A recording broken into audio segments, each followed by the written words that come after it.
You might think that communication is all about the actual words that you say to a person, when really the nonverbal things that you do can actually be a game changer.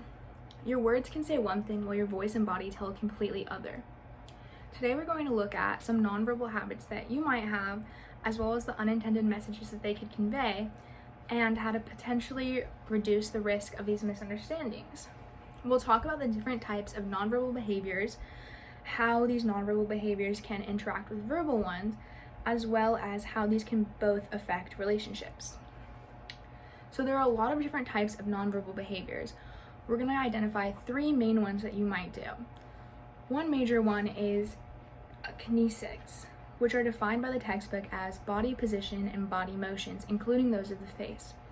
Kinesthetics can include everything from your smile to your posture to the rate that you walk at, and all of these things can convey different messages. So if you're giving a speech and you're hunched over and fiddling the whole time, this might convey the message that you're not very confident on the information you're presenting. Or if you're like me and you're a pretty smiley person and you tend to smile at people, this conveys the message that you're open and friendly, which will lead people to talk to you more, even if you didn't understand that your smile was making them be drawn to you. A second type of nonverbal behaviors is proxemics and personal space, which is defined by the book as the space we have and how we use it. So proxemics and personal space can be broken into two different types of messages that they convey. One can be how close of a relationship you have with someone, and the other can be what your status in the world is.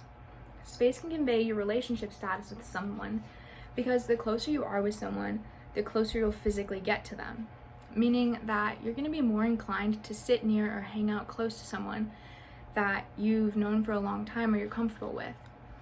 It was said in the book that we interact with social acquaintances from a distance of 4 to 12 feet, but are comfortable with 18 inches or less between us and romantic partners, which makes sense because if you don't really know someone or you don't really like them, you're going to kind of talk farther away. We're also able to tell social status using space. For example, if you've ever driven by or been in a really huge house, you probably assumed that this person was wealthy. That's because our society tends to link large amounts of space with higher social and economic status.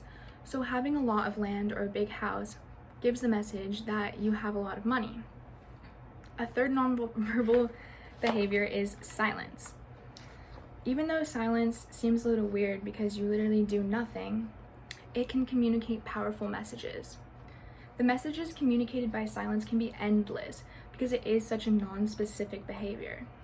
Silence can mean that you're content, or that you're mad, or that you're tired, or you're simply just nervous or awkward.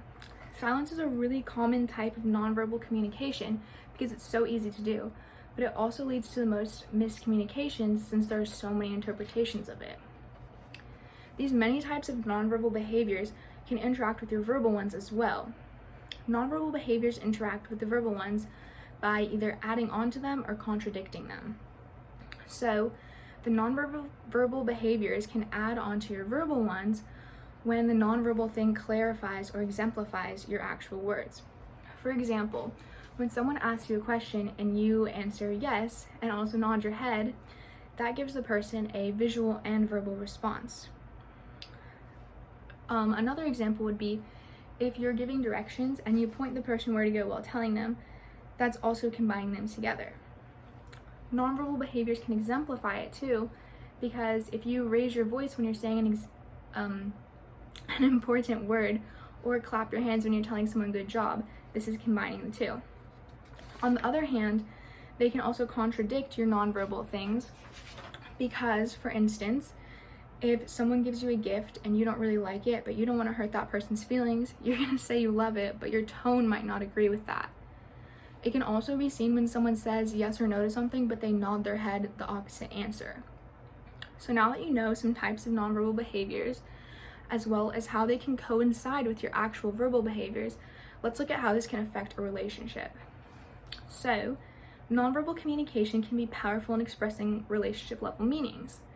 If we look at responsiveness, for instance, you're going to be more likely to hold eye contact or respond to someone that you have a relationship with already, compared to someone that you just met or that you don't really like. Things like responding to stories or holding eye contact show that you're engaged, and will push someone to want to form a better relationship with you. These nonverbal communications can also help dictate whether or not you decide to form a relationship with someone. For instance, if you meet someone for the first time, or you're on a first date or something, and the person you meet isn't really responding or is giving one-word answers and they're not making eye contact, this might tell you that they aren't really interested, and you'll be less likely to continue the relationship. So now that you know the different types of nonverbal communication, how nonverbal behaviors interact with verbal ones, and how these things can affect relationships, you can use this knowledge and identify your own nonverbal behaviors, as well as see what the effects of them might be. So you can use these to avoid potential miscommunications, because if you know the effects, you can either stop doing that certain nonverbal behavior, or you can keep doing ones that have positive effects. And you can always remember that even though people say think before you speak, a lot of times it's the things that we don't actually say that are going to have the most impact on others.